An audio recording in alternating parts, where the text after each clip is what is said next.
আজ আমরা দেখতে চলেছি 2020 সালে রিলিজ হওয়া একটি অসাধারণ মুভি যার নাম হলো আর উই ইন লাভ। এটি মূলত একটি south Korean romantic fantasy movie, যেখানে বোকা একজন গরিব রাঁধুনি তার ধনী হোটেল মালিকের প্রেমে পড়ে যায়। তবে তার হোটেল মালিক এতটাই রাগে ছিল যে কিনা সবসময় তার সঙ্গে খারাপ ব্যবহার করত। যেখানে সেই মেয়েটি ছিল অনেক বোকা এবং সহজ সরল প্রকৃতির, সেখানে তার ভালোবাসার মানুষটি ছিল অনেক কঠোর হৃদয়ের। তবে শেষ পর্যন্ত এই গরিব রাঁধুনি মেয়েটি কি পারবে তার ধনী এবং রাগী বসকে জয় করে নিতে? সেটাই আমরা দেখব এই মুভিটিতে। তাহলে চলুন ঘুরে আসা যাক কিউট একটি ভালোবাসার গল্প থেকে। তো গল্পটি শুরু হয় জুন নামক একটি মেয়েকে দেখিয়ে। জুন ছিল একজন শেফ। সে একটি বেকারি শপে কাজ করে। ছোটবেলাতেই জুনের বাবা মারা গিয়েছিল, তাই সংসারের সমস্ত দায়িত্ব জুনকেই সামলাতে হয়। জুনের পরিবার বলতে একমাত্র তার মাই রয়েছে, কিন্তু তার মাও কোনো স্বাভাবিক মানুষ ছিল না, কারণ তার মায়ের মানসিক সমস্যা রয়েছে। তাই জুন তার মাকে নিয়ে তার আন্টির বাড়িতে থাকে, যাতে করে সে যখন ডিউটিতে আসবে তখন যেন তার আন্টি তার মাকে দেখে রাখতে পারে। তবে আজকে জুনের তার কাজে পৌঁছতে অনেক দেরি হয়ে গিয়েছিল, কারণ জুনের মা তাদের কিচেনে কেক বানাতে গিয়ে সবকিছু নষ্ট করে ফেলেছে, আর সেগুলো ঠিক করতেই তার অনেক দেরি হয়ে গিয়েছে। তাই জুন সেই সমস্ত কিছু ঠিক করে তাড়াতাড়ি তার কাজে চলে যায়। কিন্তু জুন যেই শপটিতে কাজ করে সেই শপের মালিক ছিল সুনজাই। সুনজাই হলো অনেক রাগী প্রকৃতির মানুষ। তাই জুনের কাজে আসতে দেরি হওয়ায় সে তাকে অনেক বকাবকি করে। সে এখানে তাকে বলে, এখন তোমার কাজে পৌঁছানোর সময় হলো। আমি আজকে তোমাকে স্পেশাল একটি কেক তৈরি করতে বলেছিলাম, আর তুমি এই সামান্য কেকটাই ঠিকমতো তৈরি করতে পারলে না। আচ্ছা, তুমি আমাকে ক্লিয়ার ভাবে বলো, তুমি কি আমার শপে কাজ করতে চাও, নাকি আমি তোমাকে এখান থেকে বের করে দেব? আর যদি কাজ করতেই চাও তাহলে ঠিক মতো কাজ করো। এরপর সুনজাই তাকে শাস্তি দেওয়ার জন্য তার পুরো শপটি পরিষ্কার করতে বলে। তাই জুন এখানে আর কোনো কথা না বলে সোজা তার কাজে চলে যায়। কিন্তু জুন শপের ভেতরে এসে দেখতে পায় যে তাদের সম্পূর্ণ শপটি অলরেডি পরিষ্কারই রয়েছে। তাই জুন মনে করে যে তার কলিগেরা হয়তো আগেই সবকিছু পরিষ্কার করে ফেলেছে, তাই আজকে হয়তো শপে তার আর কোনো কাজ নেই, তার আজকে ছুটি। এরপর জুন যখনই সেখান থেকে চলে যাচ্ছিল ঠিক তখনই তার কাছে একটি অর্ডার আসে যে তাকে আজকে একটি স্পেশাল ডিশ তৈরি করতে হবে। কিন্তু যে ডিশটি তাকে তৈরি করতে বলা হয়েছিল সেই ডিশটি সে কখনোই তৈরি করেনি। তাই সেই ডিশটি পারফেক্টভাবে তৈরি করতে তার অনেক রাত হয়ে যায়, যার ফলে জুন আজকের রাতটি সেখানেই থাকার সিদ্ধান্ত নেয়। এদিকে শপের সমস্ত কলিগরা তাদের বাড়িতে চলে গিয়েছিল, আর সেখানে জুন একাই ছিল। তবে মাঝরাতে হঠাৎ করেই বাহিরে বৃষ্টি শুরু হয়, কিন্তু জুন সেদিকে খুব একটা মনোযোগ না দিয়ে সে তার রান্নার কাজে লেগে পড়ে। তবে হঠাৎ করেই সেখানে একজন বৃদ্ধ মহিলা চলে আসে, আর এই মহিলাটি দেখতে অনেক অদ্ভুত ছিল। জুন তখন সঙ্গে সঙ্গে সেই মহিলার কাছে যায়। জুন দেখতে পায় যে মহিলাটি বৃষ্টিতে একদম ভিজে গিয়েছে। তবে জুনের কাছে মনে হচ্ছিল যে তার হয়তো খিদে পেয়েছে, তাই সে তখন মহিলাটিকে একটি টেবিলে বসিয়ে ভেতরে তার জন্য খাবার আনতে যায়। কিন্তু খাবার নিয়ে যখন জুন আবার ফিরে আসে ঠিক তখনই সে দেখতে পায় যে বৃদ্ধ মহিলাটি আর সেখানে নেই, অর্থাৎ সে সেখান থেকে চলে গিয়েছে। তবে জুন তার টেবিলের উপরে একটি বই দেখতে পায়, যেটা সেই বৃদ্ধ মহিলা এখানে রেখে গিয়েছে। এরপর জুন সেই বইটিকে হাতে নিয়ে দেখতে পায় যে বইটির নাম হচ্ছে আর উই ইন লাভ, অর্থাৎ আমরা কি প্রেমে পড়েছি। এরপর জুন তখন বইটির প্রথম পেজ পড়তে শুরু করে, যেখানে লেখা ছিল, ভালোবাসার ব্যাপারে যদি আপনার কোনো প্রশ্ন থেকে থাকে তাহলে আপনি যে কোনো প্রশ্ন এই বইয়ের মধ্যেই পেয়ে যাবেন। তবে এর জন্য আপনাকে বইয়ের উপরে আপনার একটি হাত রেখে প্রশ্নটি করতে হবে, তাহলেই আপনি বইয়ের ভেতরে আপনার কাঙ্ক্ষিত প্রশ্নের উত্তরটি পেয়ে যাবেন। তো জুনের কাছে এই ব্যাপারটি অনেক ইন্টারেস্টিং লাগে, তাই সে সঙ্গে সঙ্গেই বইটির উপর তার একটি হাত রেখে বলে, আচ্ছা তুমি আমাকে এটা বলো তো, আমি কি কখনো প্রেমে পড়ব? এটা বলেই জুন সেই বইয়ের পৃষ্ঠা উল্টায়। এরপর জুন দেখতে পায় সেখানে লেখা আছে যে খুব তাড়াতাড়ি তোমার কাছে অনেকগুলো ছেলে তাদের ভালোবাসা প্রকাশ করবে। কিন্তু জুন এই লেখাটি দেখে খুব একটা খুশি হয় না, কারণ যেখানে তাকে আজ পর্যন্ত একটি ছেলেও প্রপোজ করেনি সেখানে কিনা অনেকগুলো ছেলে তাকে প্রপোজ করবে, এটা তার কাছে একটা হাস্যকর ব্যাপার। তো জুন যখন সেখানে এই সমস্ত বিষয় নিয়ে চিন্তা করছিল ঠিক তখনই সেখানে সুনজাই চলে আসে। আর সুনজাই তাকে বলে, কি ব্যাপার, এখনো বাড়িতে যাওনি? আর এত রাতে শপের লাইটসগুলো কেন অন করে রেখেছ?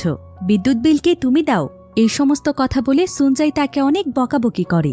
জুনের এতে অনেক মন খারাপ হয়, কারণ সুনজাই সবসময় তার সাথে এমন খারাপ আচরণ করে যেটা তার মোটেও পছন্দ নয়। এরপর জুন তাড়াতাড়ি করে তার বাড়িতে ফিরে যাওয়ার জন্য তৈরি হয়, আর সে তার ব্যাগ নিয়ে যখন বাহিরে আসে তখন সুনজাই তাকে বলে, আমি তোমার সাইকেলটি আমার গাড়িতে তুলে নিচ্ছি, তুমি আমার পিছু পিছু চলে এসো, তোমাকে আমার গাড়িতে করে তোমার বাড়িতে পৌঁছে দেব, কারণ এখন অনেক রাত হয়ে গিয়েছে, তোমাকে একা ছাড়লে তোমার বিপদ হতে পারে। একথা শুনে জুন অনেক অবাক হয়ে যায়, আর সে কিছুক্ষণ যাবৎ সুঞ্জয়ের দিকেই তাকিয়ে থাকে, কারণ সুঞ্জয় কখনো তার সাথে এতটা ভালো আচরণ করেনি। এরপর সুঞ্জয় তাকে বলে, বেশি ভেবো না, তাহলে বাড়িতে পৌঁছতে লেট হলে কালকেও আবার তুমি লেটে আসবে, এতে আমারই লস, তাই তাড়াতাড়ি এসো। জুন তখন তাড়াতাড়ি করে সুঞ্জয়ের গাড়িতে উঠে পড়ে। এরপর সুঞ্জয় জুনকে তার বাড়ির সামনে পৌঁছে দেয়। তবে জুন যখনই তার বাড়ির ভেতরে প্রবেশ করতে যাবে, ঠিক তখনই জুনের কাছে তার একজন প্রতিবেশী আসে, আর সে সঙ্গে সঙ্গে জুনকে প্রপোজ করে। সেটাকে জানায় যে সে নাকি জুনকে প্রায় অনেকদিন ধরেই ভালোবাসে, কিন্তু জুন আসলে মনে মনে তার বস সুঞ্জয়কে পছন্দ করে। এমনকি তার বিশ্বাস যে সুঞ্জয়ও একদিন তাকে পছন্দ করবে এবং তাকে ভালোবাসবে, তাই জুন তার প্রতিবেশীকে মানা করে দেয়। এরপর পরের দিন সকালবেলা জুন যখন কাজে যাচ্ছিল, ঠিক তখনই তাদের বাস স্টপের সামনে একজন হ্যান্ডসাম ছেলে এসে তাকে প্রপোজ করে, কিন্তু এবারও জুন তাকে মানা করে দেয়। এরপর সে শপে এসে তার কাজ শুরু করে, কিন্তু যখন সে এখানে কাজ করছিল, ঠিক তখনই তার কাছে একজন কাস্টমার আসে, আর সে তার সাথে ফ্লার্ট করতে শুরু করে। এমনকি সে এখানে তাকে ডেটের জন্য প্রপোজ করে তাকে তার একটি ভিজিটিং কার্ড দেয়, যেটাতে তার ফোন নাম্বারও দেয়া আছে। এদিকে জুনের কলিগরা এ দৃশ্য দেখে অনেক অবাক হয়ে যায়, কারণ এত হ্যান্ডসাম একটি ছেলে কিনা জুনকে প্রপোজ করলো, কারণ তাদের কাছে জুনকে অতটাও স্মার্ট মনে হয় না। এদিকে সেই ছেলেটি যখন জুনের সঙ্গে কথা বলছিল, ঠিক তখনই দূর থেকে সুঞ্জয় সেই সমস্ত কিছু দেখতে পাচ্ছিল। এর কিছুক্ষণ পর জুন যখন কিচেনে কাজ করছিল, ঠিক তখনই সুঞ্জয়ের সঙ্গে দেখা করতে একটি মেয়ে আসে, আর সে সেই জুনের সামনে সুঞ্জয়কে জড়িয়ে ধরে, যেটা দেখে জুনের প্রচণ্ড রাগ হয়। তবে এমন সময় সুঞ্জয় জুনকে তাদের দুজনের জন্য স্পেশাল একটি ব্যানানা ফ্লেভারের মিষ্টি তৈরি করতে বলে, আর যখনই জুনের মিষ্টি রেডি হয়ে যায়, সুঞ্জয় সেটা টেস্ট করতে আসে। সুঞ্জয় এখানে মিষ্টিটি টেস্ট করে বলে, এটা তুমি কি বানিয়েছ, একদমই মজা হয়নি, আর মজা হবেই বা কিভাবে? সারাদিন যদি ছেলেদের সাথে গল্প করতে থাকো, তাহলে রান্নার প্রতি কি মনোযোগ থাকে? এসব অচেনা ছেলেদের সাথে ডেট করার চিন্তা বাদ দাও, আর আমার এখানে কাজ করতে হলে রান্নায় মনোযোগ দাও। সুঞ্জয়ের কথা শুনে এখানে আমরা বুঝতে পারি যে সুঞ্জয় আসলে জেলাস ফিল করছিল, অর্থাৎ সেও হয়তো জুনকে মনে মনে পছন্দ করে। এবার রাতের বেলা জুন বাড়িতে এসে অনেক কনফিউজ ছিল যে তার আসলে কি করা উচিত। যে ছেলেগুলো তাকে প্রপোজ করেছে তারা কি তাকে সত্যিই ভালোবাসে, নাকি সবকিছু মিথ্যে? এরপর জুন আবারও সেই বইটি তার হাতে তুলে নেয়, আর সে বইটির উপরে তার একটি হাত রেখে বলে, আজ ক্যাফেতে আমাকে যেই ছেলেটি প্রপোজ করেছে সে কি আমাকে সত্যিই ভালোবাসে? কারণ আমার মতো আনস্মার্ট মেয়েকে কে ভালোবাসবে? এরপর জুন পৃষ্ঠা উল্টে সেখানে একটি লেখা দেখতে পায়, যেখানে লেখা ছিল, কোনো কিছুকেই অসম্ভব মনে করো না, শুধু ধৈর্য ধরে অপেক্ষা করো, খুব শীঘ্রই তোমার জীবনে সঠিক মানুষ আসবে। এটা দেখে জুন কিছুটা খুশি হয়। এরপর জুন সেই বইয়ের উপরে হাত রেখে আবারও বলে, আজকে আমি যে মিষ্টিটি তৈরি করেছিলাম সেটা সুঞ্জয়ের কাছে একদমই পছন্দ হয়নি, আমি হয়তো আর বেকারির কাজ করতে পারবো না, আমার কি তাহলে বেকারির কাজটি ছেড়ে দেওয়া উচিত? এই বলেই জুন পৃষ্ঠা উল্টায়, আর এবার সেখানে লেখা ছিল, কখনোই কোনো কাজে হাল ছেড়ো না, নিজের উপর বিশ্বাস রাখো, একবার কোনো কাজে ভুল হলে সেটা আবার ট্রাই করো, দেখবে তুমি অবশ্যই পারবে। এই লেখাটি দেখে জুন অনেক মোটিভেট হয়, তাই পরের দিন সকালে সে শপে গিয়ে সঙ্গে সঙ্গে সেই ব্যানানা ফ্লেভারের মিষ্টিটি তৈরি করতে থাকে। কিন্তু ঠিক এমন সময় সে দেখতে পায় যে সুঞ্জয় আবারও তার সাথে সেই মেয়েটিকে নিয়ে এসেছে, যে কিনা গতকালকেও এসেছিল, আর এই মেয়েটির নাম ছিল অ্যানা। সুঞ্জয় প্রায় সময় অ্যানাকে তাদের ক্যাফেতে নিয়ে আসে, আর সে প্রায় অনেক সময় ধরে তার সঙ্গে গল্প করে, যেটা জুনের একদমই ভালো লাগতো না। আর আজকেও যখন সুঞ্জয় তার সঙ্গে গল্প করছিল, তখন জুনের এটা দেখে অনেক খারাপ লাগছিল। তবে জুন এটা জানত না যে অ্যানা আসলে কে, অথবা সুঞ্জয়ের সাথে তার কি সম্পর্ক। এবার হঠাৎ করে সেদিন তার কাছে তার আন্টি আসে। তার আন্টি আজকে নিজের হাতে তাকে একটি কেক বানিয়ে দেয়, আর সে জুনকে বলে, এটা একটি ট্রেডিশনাল কেক, তোমার মা যখন সুস্থ ছিল তখন তোমার মা প্রায় সময়ই আমাকে এটা বানিয়ে খাওয়াতো, এই কেকের মতো স্বাদ আজ পর্যন্ত আমি কোনো কেকের মধ্যেই পাইনি। একথা শুনে জুন তাড়াতাড়ি করে কেকটিকে টেস্ট করে, আর এই কেকটি এতটাই সুস্বাদু ছিল যে জুন সঙ্গে সঙ্গেই তার আন্টির কাছ থেকে এই কেকের রেসিপিটি লিখে নেয়, আর সে আজকে তার শপে গিয়ে খুব সুন্দরভাবে সেই কেকটি তৈরি করে ফেলে। এরপর সুঞ্জয় তার এই কেকটি টেস্ট করে, আর আজকে সুঞ্জয় তাকে বলে, বাহ, এই কেকটি তো অনেক সুস্বাদু, তার মানে এখন তুমি কাজে মনোযোগ দিচ্ছ, ভেরি গুড, যাও এই কেকটিকে ডিসপ্লেতে সাজিয়ে রাখো। সুঞ্জয়ের মুখে প্রশংসা শুনে জুন অনেক খুশি হয়। কিছুক্ষণ পর তাদের শপে সুঞ্জয়ের জন্য একটি পার্সেল আসে। জুন তখন দৌড়ে সুঞ্জয়কে সেই পার্সেলটি দিতে যায়, কিন্তু যখনই সে সুনজাইয়ের রুমের কাছে আসে তখন সে দেখতে পায় যে সুনজাই সেই অ্যানা নামের মেয়েটির সঙ্গে গল্প করছে। তবে আজকে এখানে তাদের মধ্যে কিছু কথা কাটাকাটি হচ্ছিল, যেখানে অ্যানা সুনজাইকে বলে যে সে হায়ার এডুকেশন নিতে 2 বছরের জন্য বিদেশে যাবে, আর এখন সবকিছু একদম কনফার্ম হয়ে গিয়েছে, তাই সে চাইলেও আর কোনো কিছু ক্যান্সেল করতে পারবে না। একথা শুনে সুনজাই অনেক রেগে যায়, আর সে তাকে বলে তুমি তোমার লাইফের প্রত্যেকটি সিদ্ধান্ত নিজেই নাও, একবারও কি আমাকে জিজ্ঞেস করারও প্রয়োজন বোধ করো না। এদিকে তাদের এই সমস্ত কথা জুন শুনতে পায়, আর সে এখানে অনেক খুশি হয়, কারণ অন্তত 2 বছরের জন্য অ্যানা সুনজাইয়ের লাইফ থেকে দূরে চলে যাবে, আর তাকে এই বজ্জাত মেয়েটিকে আর সহ্য করতে হবে না। এবার জুন সেদিন অনেক এক্সাইটেড হয়ে তার বাড়িতে ফিরে আসে, আর সে আজকে সেই বইটির উপরে হাত রেখে বলে আমি সুনজাইকে অনেক পছন্দ করি, আর আমি তাকে অনেক ভালোবাসি, কিন্তু সুনজাই কি কখনো আমাকে ভালোবাসবে? এরপর সে বইয়ের পৃষ্ঠা উল্টিয়ে দেখতে পায় সেখানে লেখা রয়েছে অবশ্যই একদিন তোমার জীবনে কোনো না কোনো সুযোগ আসবে, তখন সুনজাই তোমার হবে, কিন্তু ততদিন পর্যন্ত তোমাকে ধৈর্য ধরে অপেক্ষা করতে হবে। এটা দেখে জুন অনেক খুশি হয়ে যায়, কিন্তু পরক্ষণেই সে এটা চিন্তা করে যে আসলে কি বইটি আমার মনের কথার উত্তর দিচ্ছে, নাকি আমার সাথে কাকতালীয় কোনো ব্যাপার ঘটছে। এরপর সেদিন রাতের বেলা জুনের বাড়ির সামনে মাঝরাতে সুনজাই আসে, যে কিনা মাতাল অবস্থায় ছিল, আর একজন ট্যাক্সি ড্রাইভার তাকে এখানে নিয়ে এসেছে, কারণ সুনজাই নাকি ট্যাক্সি ড্রাইভারকে তার বাড়ির ঠিকানা এটাই বলেছে। জুন এতে অনেক অবাক হয়, আর সে সুনজাইকে বলে আপনি এখানে কেন এসেছেন? সুনজাই তখন তাকে বলে আজকে তুমি যেই কেকটি তৈরি করেছিলে সেটা একদমই ভালো হয়নি, আমি লক্ষ্য করেছি যেদিন থেকে তোমাকে সেই ছেলেটি প্রপোজ করেছে সেদিন থেকে তুমি কোনো কাজেই ঠিকমতো মনোযোগ দিচ্ছ না। আমি তোমাকে শেষবারের মতো বলছি, ওই সমস্ত ছেলেদের চিন্তা মাথা থেকে ঝেড়ে ফেলো। জুন তখন তাকে বলে আপনি তাহলে আমাকে বকাবকি করার জন্যই এসেছেন? সুনজাই বলে না। আচ্ছা, আমি তোমাকে আর কিভাবে বোঝাবো যে আমি তোমাকে অন্য কোনো ছেলের সাথে সহ্য করতে পারি না? এতগুলো দিন ধরে তুমি আমার সাথে থাকছো, আর তুমি কিনা আমার মনের কথাটাও বুঝতে পারো না। আমি চাই তুমি শুধুমাত্র আমাকে ভালোবাসো, আর কাউকে না। কিন্তু জুন এতে অনেক অবাক হয়ে যায়, আর সে তাকে বলে আপনার না গার্লফ্রেন্ড আছে? ও আচ্ছা, বুঝেছি, কিছুদিনের মধ্যেই আপনার গার্লফ্রেন্ড ইউএসএ চলে যাবে, আর তার জায়গায় এখন টাইম পাস করার জন্য আপনি আমাকে সিলেক্ট করেছেন। ছি, আপনি এতটা নিচে নেমে গিয়েছেন। আজকে দুপুরবেলায় আমি আপনাদের সমস্ত কথাই শুনেছি, তাই আমাকে আপনি আপনার ফাঁদে ফেলতে পারবেন না। সুনজাই তখন তাকে বলে তুমি কি পাগল হয়ে গিয়েছ? অ্যানা আবার আমার গার্লফ্রেন্ড হলো কবে? তোমার মাথায় সমস্যা হয়েছে।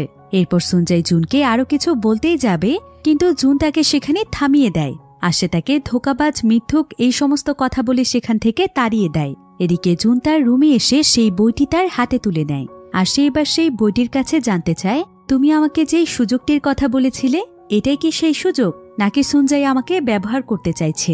এরপর জুন পৃষ্ঠা উল্টিয়ে দেখতে পায় যে সেখানে লেখা রয়েছে এই প্রশ্নটির উত্তর তুমি খুব তাড়াতাড়ি পেয়ে যাবে। জুন এতে বইটির উপর অনেক বিরক্তি বোধ করে, আর সে বইটিকে গালাগাল দিতে থাকে। এরপর পরের দিন সকালে জুন যখন তার কাজে যাচ্ছিল ঠিক তখনই সে রাস্তাতে সেই ছেলেটিকে দেখতে পায়, যে কিনা তাকে বাসস্টপের সামনে দাঁড়িয়ে প্রপোজ করেছিল। তবে সেই ছেলেটি আজকে তার সঙ্গে একটি নতুন মেয়ে নিয়ে ঘুরছে, তার মানে সেই ছেলেটি আসলে তাকে ভালোই বাসেনি। এবার যখন সে তাদের শপে পৌঁছয় তখন সে সেখানে সেই ছেলেটিকেও দেখতে পায়, যে কিনা তাকে তার একটি কার্ড দিয়ে গিয়েছিল। তবে সে আজকে তাদের শপে একটি নতুন মেয়েকে নিয়ে খাবার খেতে এসেছে। এসব কিছু দেখে জুন অনেক অবাক হয়ে যায়, কারণ তারা কেউই তাকে সত্যিকার অর্থে ভালোবাসেনি, তারা সবাই তার সঙ্গে টাইম পাস করার জন্যই প্রপোজ করেছিল। অন্যদিকে শপের ডিসপ্লেতে জুন যেই কেকটি তৈরি করে রেখেছিল সেই কেকটি জুনকে না জানিয়ে তার সমস্ত কলিগরা খেয়ে ফেলেছিল, যেটা জুন তাদের শপে প্রবেশ করে দেখতে পায়। কিন্তু ততক্ষণে সম্পূর্ণ কেকটি শেষ হয়ে গিয়েছিল। তবে সে তার চাইতেও বেশি কষ্ট পায় এটা দেখে যে সেই কেকটি যেই শেষ টুকরোটি ছিল সুনজাই সেই শেষ টুকরোটি অ্যানার সঙ্গে ভাগাভাগি করে খাচ্ছিল। এবার সেদিন রাতের বেলা জুনের কাছে সেই ব্যক্তি আসে, যে কিনা তার প্রতিবেশী ছিল, আর সে কিছুদিন আগেই তাকে প্রপোজ করেছিল। তবে সেই ব্যক্তি এখানে জুনকে বলে তুমি কি ভেবেছিলে আমি তোমার মতো মেয়েকে ভালোবাসবো? আমার আসলে কিছু প্রোডাক্ট ছিল, আর আমি চাইছিলাম তোমাকে ফাঁদে ফেলে তোমার মাধ্যমে সেই প্রোডাক্টগুলো সেল করব, কারণ তুমি অনেক ভালো সেল করতে পারো, তাই আমি তোমাকে প্রপোজ করেছি। তা না হলে তোমার মতো আনস্মার্ট একটি মেয়েকে আমি প্রপোজ করব? তুমি আগে নিজের চেহারা আয়নায় গিয়ে দেখো। লোকটি এখানে এই সমস্ত কথা বলে জুনকে অনেক অপমান করছিল। এমনকি তার সঙ্গে আরও একজন ব্যক্তি ছিল, আর তারা দুজন মিলেই তাকে নিয়ে এখানে মজা করছিল। কিন্তু ঠিক এমন সময় সেখানে সুনজাই চলে আসে, আর সুনজাই তাদেরকে তার সঙ্গে এমনটা করতে নিষেধ করে। কিন্তু সেই লোকটি সুনজাইয়ের সামনেই জুনের নামে অনেক বাজে কথা বলে। তাই সুনজাই এতে প্রচণ্ড রেগে যায় আর সে তাদের দুজনকেই সেখানে মারতে শুরু করে। তবে তাদের সঙ্গে মারামারি করতে গিয়ে সুনজাই তার শরীরে অনেক ব্যথা পায়। তাই জুন তাড়াতাড়ি করে একটি ফার্মেসি থেকে তার জন্য মেডিসিন নিয়ে আসে।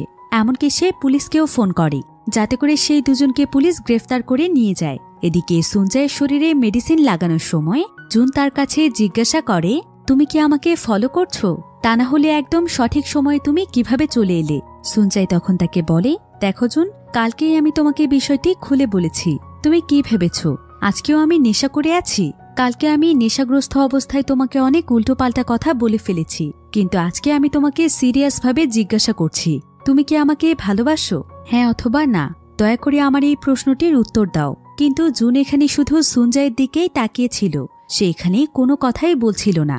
সুনজাই তখন তাকে বলে, কাল রাতে যেই ট্যাক্সিতে করে আমি বাড়িতে গিয়েছিলাম সেই ট্যাক্সি ড্রাইভার আমার কাছ থেকে ভাড়া নেয়নি, কারণ সে আমাকে বলেছে ভাড়া তুমি দিয়েছ। তুমি যদি আমাকে ভালোই না বাসো তাহলে আমার ভাড়া তুমি কেন দিয়েছ? তুমি সরাসরি কেন বলে দিচ্ছ না যে তুমি আমাকে ভালোবাসো? কিন্তু তারপরও জুন তার কথার কোনো উত্তর দেয় না। তাই সুনজাই তখন রাগ করে সেই ট্যাক্সি ভাড়া জুনকে দিয়ে দেয় আর সে সেখান থেকে চলে যায়। কিন্তু পরের দিন সকালে জুন যখন কাজে যাচ্ছিল ঠিক তখনই সে তার বাড়ির সামনে একটি গাড়ি দেখতে পায়, যেটা কিনা সুনজাইয়ের ছিল। অর্থাৎ সুনজাই তাকে নিয়ে যাওয়ার জন্য এসেছে, কিন্তু জুন তার সঙ্গে যেতে চাইছিল না। তখন সুনজাই তাকে বলে, তুমি যদি আমার সঙ্গে না যাও তাহলে আমি তোমাকে চাকরি থেকে বের করে দেব, এখন এটা তোমার ইচ্ছে। একথা শুনে জুন বাধ্য হয়েই তার গাড়িতে উঠে পড়ে। তবে সুনজাই আজকে তার সঙ্গে প্রথমবার এতটা হেসে হেসে কথা বলছে, তা না হলে সে তো সবসময় তার সঙ্গে রাগারাগি করে। তাই জুন মনে করে সে তাকে পটানোর জন্য এমনটা করছে, এতে সে কিছুটা বিরক্ত হয়। তবে আজকে সে শপে পৌঁছে সঙ্গে সঙ্গে সেই বইটি বের করে আর সেবার বইটির কাছে প্রশ্ন করে যে এই বইটির মধ্যে লেখা সমস্ত কথাগুলো কি সত্যি? এরপর সে পৃষ্ঠা উল্টিয়ে দেখতে পায় সেখানে লেখা রয়েছে, ঠিক আছে, তুমি যদি বইটিকে যাচাই করতে চাও তাহলে তুমি এখন যেই জায়গাতে দাঁড়িয়ে আছো সেই জায়গা থেকে 1 ফিট সামনে চলে যাও। এরপর পেছনে ঘুরিয়ে তাকালেই তুমি দেখতে পাবে যে তোমার পেছনে তোমার ভালোবাসার মানুষ দাঁড়িয়ে আছে। এতেই তুমি বুঝতে পারবে যে এই বইটি আসলে সত্য নাকি মিথ্যে। জুন তখন বইটির কথা মতো 1 ফিট সামনে এগিয়ে যায়, কিন্তু সে যখন পেছনে ঘুরে তাকায় তখন তার পেছনে কেউই ছিল না। জুন তখন মনে মনে চিন্তা করে, আমি ঠিকই ধরেছিলাম, এই বইটি আসলে সত্য নয়, শুধুই আমি এই বইটির পেছনে আমার সময় নষ্ট করেছি। কিন্তু ঠিক তখনই সেখানে সুনজাই এসে জুনের কাঁধের উপর তার একটি হাত রাখে। জুন এতে একদম অবাক হয়ে যায়, কারণ এই বইটির কথা তো আসলেই সত্যি হয়ে গেল। কিন্তু জুন এখানে একদম চমকে গিয়েছিল, তাই সেই ভয় পেয়ে সেখান থেকে দৌড়ে চলে যায়। আর সুনজাই তখন জুনের সেই বইটিকে দেখতে পায়। এরপর সে সেই বইটিকে তার হাতে তুলে নিয়ে কিছু একটা চিন্তা করছিল। অন্যদিকে জুন তার কিচেনে এসে বিভিন্ন ধরনের ডেজার্ট তৈরি করছিল, কিন্তু সে এখানে অনেক আনমনে কাজ করছিল। তাই তার অসাবধানতার কারণে হঠাৎ করেই সেখানে আগুন লেগে যায়। জুন এতে অনেক ভয় পেয়ে সেখানে চিৎকার করতে শুরু করে। তবে তার কলিগেরা প্রত্যেকেই তাদের জীবন বাঁচানোর জন্য সেখান থেকে পালিয়ে যাচ্ছিল। কিন্তু জুনের চিৎকার শুনে সঙ্গে সঙ্গে সেখানে সুনজাই চলে আসে আর সে তার জীবন বাজি রেখে কোনো মতে জুনকে সেখান থেকে উদ্ধার করে। যদিও সুনজাই এখানে জুনের কোনো ক্ষতি হতে দেয়নি, কিন্তু তাকে বাঁচাতে গিয়ে সে নিজেই অসুস্থ হয়ে যায়। তাই সঙ্গে সঙ্গেই তাকে অ্যাম্বুলেন্সের মাধ্যমে হসপিটালে পাঠানো হয় আর সুনজাইয়ের সাথে জুনও যায়। তবে জুন তার সঙ্গে করে সেই বইটিও নিয়ে গিয়েছিল।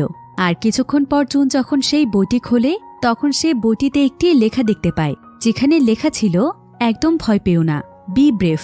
এটা দেখে জুনের এবার সেই বইটির উপর সম্পূর্ণভাবে বিশ্বাস চলে আসে। সে বুঝতে পারে যে এই বইটি আসলেই সত্যি। এদিকে সুনজাইয়ের পুরোপুরিভাবে সুস্থ হওয়ার জন্য হসপিটালে কয়েকদিন ভর্তি থাকতে হবে। আর যতদিন সুনজাই সেই হসপিটালে ভর্তি ছিল ঠিক ততদিন জুন সকাল থেকে রাত পর্যন্ত সুনজাইয়ের খেয়াল রেখেছে, যার ফলে ধীরে ধীরে সে সুনজাইকে আরও বেশি ভালোবেসে ফেলে। কিন্তু সে এটা ভেবেই দূরে চলে যেতে চায় যে সুনজাইয়ের গার্লফ্রেন্ড আছে। তবে হঠাৎ করেই জুন একদিন তার একজন কলিগের কাছ থেকে জানতে পারে যে অ্যানা আসলে সুনজাইয়ের গার্লফ্রেন্ড নয়, বরং সে হলো সুনজাইয়ের বোন। কিন্তু জুন এখানে সেই কলিগের কাছে জানতে চায় তাহলে তারা একে অপরকে নাম ধরে কেন ডাকে। তখন কলিগ তাকে জানায় যে তারা দুজনই হলো যমজ, তাই তারা দুজন দুজনকে নাম ধরেই ডাকে। একথা জানতে পেরে জুন অনেক লজ্জিত বোধ করে, কারণ সে তাদের দুজনকে নিয়ে কতটা বাজে চিন্তা করেছে। এরপর সেদিন রাতের বেলা জুন তার বাড়িতে বসে অনেক চিন্তায় পড়ে যায়। তবে সে মনে মনে এটা ভেবে খুশি হয় যে বাকি সবাই তাকে ধোঁকা দিলেও সুনজাই আসলে তাকে সত্যিই ভালোবাসে। কারণ সে তাকে বাঁচানোর জন্য তার জীবন পর্যন্ত বাজি রেখেছিল। তার মানে শেষ পর্যন্ত সেই বইয়ের কথাই সত্যি হলো। সে সেই বইয়ের কথা অনুযায়ী তার সত্যিকারের ভালোবাসার মানুষকে খুঁজে পেয়েছে। এরপর জুন সেই বইটির কাছে জানতে চায় যে এখন আমার কি করা উচিত। আর এবার বইটিতে লেখা আসে, কিছুদিন সময় নাও। এরপর পরের দিন সকালে জুন যখন তার কাজে যায় তখন সুনজাই তার কাছে আসে। আর সে জুনকে বলে, আমাকে ভালোবাসা কি এতটাই কঠিন? আমি কোন দিক দিয়ে খারাপ? আমার অনেক টাকা পয়সা আছে, আর আমি দেখতেও অনেক হ্যান্ডসাম, আর মানুষ হিসেবেও কিন্তু আমি খারাপ না। তাহলে তোমার সমস্যাটা কোথায়? জুন তখন তাকে বলে, না না, আমার কোনো সমস্যা নেই। আসলে এ বিষয়টি নিয়ে ভাবার জন্য আমার একটু সময়ের প্রয়োজন। কিন্তু সুনজাই তখন তার উপরই রেগে গিয়ে বলে, তুমি কি কোনো প্রেসার কুকার যে সিটি মারতে তোমার সময় লাগবে? জুন বলে, যদি তুমি তাই ভাবো তাহলে আমি সেটাই। এই বলিয়ে জুন সেখান থেকে চলে যায়। আর সে পাশের রুমে গিয়ে প্রচণ্ড হাসে। এবার পরের দিন যখন জুন আবারও কাজে আসে তখন সুনজাই তাকে সঙ্গে সঙ্গে আবারও একই প্রশ্ন করে। সে তার কাছে তার প্রশ্নের উত্তর জানতে চায়, কিন্তু জুন তাকে এখানে এড়িয়ে যাওয়ার চেষ্টা করছিল। তখন সুনজাই তাকে বলে, তুমি আমাকে একদম ঠিক মতো বলে যাও যে আমার প্রশ্নের উত্তর আমি তোমার কাছ থেকে কবে পাবো। তুমি আমাকে ভালোবাসো কিনা এই কথাটা জানাতে তোমার এত সময় লাগছে? কিন্তু জুন কোনো মতে তাকে এখানে এড়িয়ে চলে যায়। আর সে ভেতরে গিয়ে সঙ্গে সঙ্গে সেই বইটি বের করে। এদিকে সুনজাই এই সমস্ত কিছু দেখছিল। এরপর জুন এখানে বইটির কাছে জানতে চায় যে এখন কি তার ভালোবাসার কথা প্রকাশ করে দেওয়া উচিত নাকি তার আরও সময় নেওয়া উচিত। এরপর জুন বইটিতে লেখা দেখতে পায় যে ধৈর্য ধরো, অবশ্যই তোমার জন্য সঠিক সময় আসবে। এরপর জুন সোজা সুনজাইয়ের কাছে চলে আসে। আর সে সুনজাইকে বলে, তুমি শুধু কয়েকদিন অপেক্ষা করো, তোমার প্রশ্নের উত্তর তুমি কিছুদিনের মধ্যেই পেয়ে যাবে। আমাদের জন্য অবশ্যই সঠিক সময় আসবে, প্লিজ তুমি আমার জন্য কয়েকদিন অপেক্ষা করো। জুনের কথা শুনে সুনজাই অনেক খুশি হয় আর সে তার জন্য অপেক্ষা করতে রাজি হয়ে যায়। এভাবে করে প্রায় বেশ কয়েকদিন কেটে যায়। এরপর হঠাৎ করে একদিন জুনের কাছে সুনজাইয়ের বোন অ্যানা আসে। আর সে জুনকে বলে, সুনজাই কিছুদিন পর 6 মাসের জন্য জাপানে যাবে, কারণ সে সেখানে স্পেশাল একটি ট্রেনিং নেবে। এমনকি সেখানকার অনেক বড় একটি বিশ্ববিদ্যালয়ের ছাত্রদের সামনে তাকে বক্তৃতা দিতে হবে, যেটা তার ক্যারিয়ারের জন্য একটি দুর্দান্ত সুযোগ। কিন্তু দুঃখের বিষয় হলো সুনজাই শুধুমাত্র তোমার জন্য সেখানে যেতে চাচ্ছে না, কারণ সে চায় সেখানে যাওয়ার আগে সে তোমার মনের কথাটা জানবে। তা না হলে সে সেখানে গিয়ে কোনো কাজই ঠিকমতো করতে পারবে না। তাই সে তার এই বড় সুযোগটি ক্যান্সেল করে দিতে চাইছে। একথা জানতে পেরে জুনের অনেক খারাপ লাগে, কারণ শুধু জুনের একটি মাত্র প্রশ্নের উত্তরের জন্য সুনজাইয়ের জীবনের এত বড় সুযোগ হাতছাড়া হয়ে যাবে। তাই জুন অনেক চিন্তায় পড়ে যায়। কিন্তু সেদিন তাদের শপের মধ্যে অ্যানা যখন সুনজাইয়ের সঙ্গে গল্প করছিল ঠিক তখনই সেখানে জুন আসে। আর অ্যানা জুনকে জানায় যে সে অনেক সুন্দর একটি প্ল্যান করেছে। অ্যানা এখানে জুনকে জাপানের অনেক বড় একটি ট্রেনিং সেন্টার দেখায়, যেখানে পৃথিবীর বিভিন্ন প্রান্তের স্টুডেন্টরা রয়েছে। আসলে সেখানে বেকিংয়ের উপর নানা ধরনের কোর্স করানো হয়। আর এখন পর্যন্ত পৃথিবীতে যত বড় বড় শেফরা রয়েছে তারা প্রায় বেশিরভাগই জাপানের এই ট্রেনিং সেন্টার থেকে ট্রেনিং নিয়েছে। তাই অ্যানা এখানে জুনকে বলে, তুমি চাইলে সুনজাইয়ের সঙ্গে জাপানে যেতে পারো। আর সেখানে গিয়ে যদি তুমি এই ট্রেনিং সেন্টারে ট্রেনিং নাও তাহলে তোমার বেকিংয়ের উপর দক্ষতাও বাড়বে, আবার সুনজাইয়ের সঙ্গেও তুমি সময় কাটাতে পারবে। এতে করে তোমাদের নতুন একটি অভিজ্ঞতা হবে, এমনকি তোমরা একে অপরকে আরো অনেক কাছ থেকে জানতে পারবে। তাই তুমি আর অমত করো না, সুনজাইয়ের সঙ্গে তুমি সেখানে চলে যাও। আর সেখানে গিয়ে তুমি চাইলে তোমার প্রশ্নের উত্তর যে কোনো দিনই তাকে দিতে পারো। এতে সুনজাইয়েরও কোনো তাড়া থাকবে না, কারণ তুমি তো তার কাছেই রয়েছ। তাছাড়া যদি তুমি সেখানে ট্রেনিং নাও তাহলে তোমার বেকিংয়ের দক্ষতা অনেক বেড়ে যাবে। এতে করে আমরা আমাদের শপে নতুন নতুন ডেজার্ট তৈরি করতে পারবো, যার ফলে আমাদের শপটি অনেক পপুলার হয়ে যাবে। তাই তুমি সুনজাইয়ের সঙ্গে যাবে, তবে যাওয়ার আগে একটি প্রসেস আছে। আর সেটা হলো সেই ট্রেনিং স্কুল থেকে একজন অফিসার আসবে, আর সে এখানে এসে প্রথমে তোমার ডেজার্ট ট্রাই করবে। এরপর যদি তোমাকে তাদের যোগ্য মনে হয় তাহলেই তারা তোমাকে সেখানে ট্রেনিং নেওয়ার সুযোগ দেবে। তাই এখন থেকেই প্রস্তুতি গ্রহণ করো। কিন্তু একথা শুনে জুন অনেক চিন্তায় পড়ে যায়, এমনকি সে অনেক কনফিউজড হয়ে যায় যে তার কি সুনজাইয়ের সাথে যাওয়া উচিত নাকি সে এখানেই থাকবে, কারণ এখানে তার অসুস্থ মা রয়েছে। সে তার মাকে রেখে সুনজাইয়ের সঙ্গে কিভাবে যাবে। ঠিক এমন সময় জুনের মাথায় একটি আইডিয়া আসে। সে চিন্তা করে যে সেই বইটির কাছ থেকে জেনে নেবে যে তার এখন কি করা উচিত। তাই জুন তখন বইটি তার হাতে নেয় আর সে বইটির কাছে জানতে চায় যে তার কি সুনজাইয়ের সঙ্গে জাপানে যাওয়া উচিত। কিন্তু এবার সে যখন উত্তরের জন্য বই খোলে তখন বইটির সমস্ত পৃষ্ঠা খালি ছিল, কোনো জায়গাতেই কোনো লেখা ছিল না। জুন এতে অনেক অবাক হয়ে যায়। এরপর পরের দিন সুনজাই জুনের কাছে জাপানের একজন অফিসারকে নিয়ে আসে, যে কিনা সেই ট্রেনিং স্কুল থেকে এসেছে। আর তারা এখানে জুনকে জানায় যে তার ডেজার্ট অফিসারের কাছে অনেক ভালো লেগেছে, তাই তাকে সেখানে ট্রেনিংয়ের জন্য সিলেক্ট করা হয়েছে। এরপর সেই জাপানি অফিসার সেখান থেকে চলে যায়। কিন্তু সুনজাই দেখতে পায় জুনের মন খারাপ, তাই সুনজাই তাকে বলে, তুমি এত বড় একটি সুযোগ পেয়েছ, কিন্তু তোমার মন খারাপ কেন? তোমার তো আরো খুশি হওয়া উচিত, কারণ আমরা দুজন মিলে একসঙ্গে জাপানে যাব। কিন্তু জুন এখানে তাকে বলে, আমি কি একবারও বলেছি যে তোমার সঙ্গে আমি সেখানে যাব? আমি কোথাও যাব না। সুনজাই তখন তাকে বলে, কেন যাবে না? তুমি কি তোমার মায়ের কথা চিন্তা করে এ কথা বলছো, নাকি আমি সেখানে যাব তাই যাবে না? জুন তখন কোনো কথা না বলে সেখান থেকে চলে যায় আর সে একটি জায়গাতে মন খারাপ করে বসে থাকে। কিন্তু ঠিক তখনই সেখানে হঠাৎ করেই বিদ্যুৎ চমকায়, যার ফলে তার সেই বৃদ্ধ মহিলাটির কথা মনে পড়ে যায়। কারণ এমনই একটি বিদ্যুৎ চমকানোর রাতেই সেই মহিলাটি তার কাছে এসেছিল। তাই এখানে বিদ্যুৎ চমকানো দেখতে পেয়ে তার সেই বইটির কথা মনে পড়ে। জুন তখন দৌড়ে গিয়ে তার সেই বইটি খুঁজতে যায়, কিন্তু অনেক খোঁজাখুঁজির পরও জুন সেই বইটিকে কোথাও খুঁজে পাচ্ছিল না। জুন এতে অনেক চিন্তায় পড়ে যায়। এরপর জুন সঙ্গে সঙ্গে সুনজাইয়ের কাছে এসে বলে, তুমি কি আমার কোনো বই দেখেছ? বইটির নাম হলো আর উই ইন লাভ। সুনজাই তখন তাকে বলে, হ্যাঁ আমি বইটি দেখেছি, কিন্তু কিছুক্ষণ আগেই একজন বৃদ্ধ মহিলা এসে বইটি নিয়ে গিয়েছে। সে আমাকে বলেছে সে নাকি কিছুদিনের জন্য তোমাকে বইটি ধার দিয়েছিল, তবে সে আমাকে এটা বলে গিয়েছে যে তোমার জীবনে নাকি সঠিক মানুষ চলে এসেছে আর তোমার সঠিক সিদ্ধান্ত নেয়ার সময় চলে এসেছে। তাই এখন তোমার এই বইটির কোনো প্রয়োজন নেই, তুমি এখন নিজের সব ডিসিশন নিজেই নেবে। তাই সেই মহিলাটি বইটি নিয়ে চলে গিয়েছে। তো জুন এখানে কিছুটা কনফিউজড হয়ে সেখান থেকে বেরিয়ে যায়। কিন্তু ঠিক তখনই জুনের কাছে একটি ফোন আসে, আর এই ফোন কলের মাধ্যমে সে জানতে পারে যে তার মাকে নাকি কোথাও খুঁজে পাওয়া যাচ্ছে না।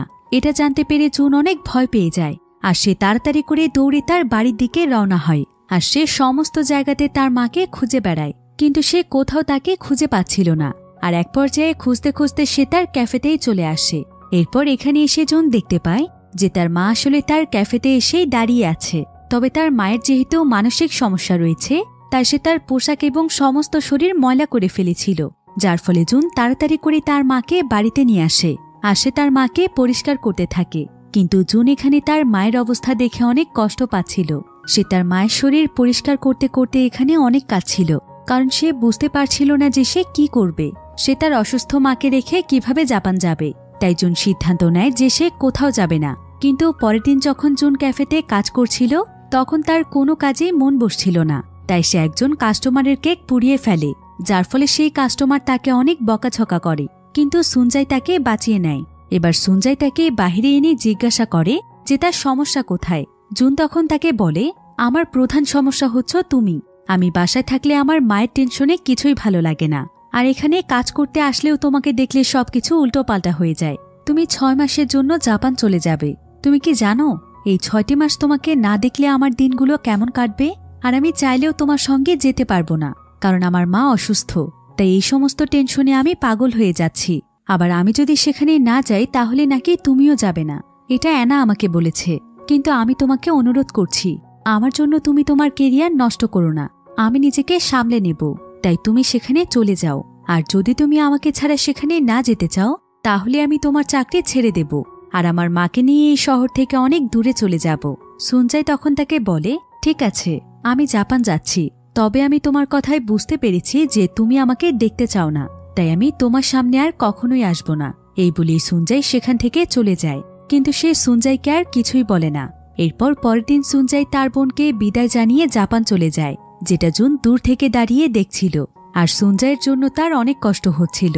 এই ঘটনার পর প্রায় কয়েক মাস পার হয়ে যায়। তবে জুন সুনজাইয়ের শপেই কাজ করছিল, আর সে প্রতিদিন সুনজাইয়ের ফিরে আসার জন্য অপেক্ষা করছিল।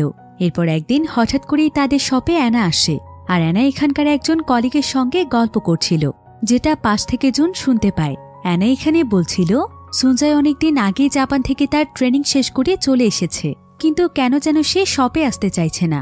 আমি তাকে এতবার বলার পরও সে কিছুতেই এখানে আসতে রাজি হচ্ছে না। একথা শুনে জুন বুঝতে পারে যে সুনজাই আসলে তার জন্যই এখানে আসছে না, কারণ জাপান যাওয়ার আগে সুনজাই তাকে বলে গিয়েছিল যে সে আর কখনোই তার সামনে আসবে না।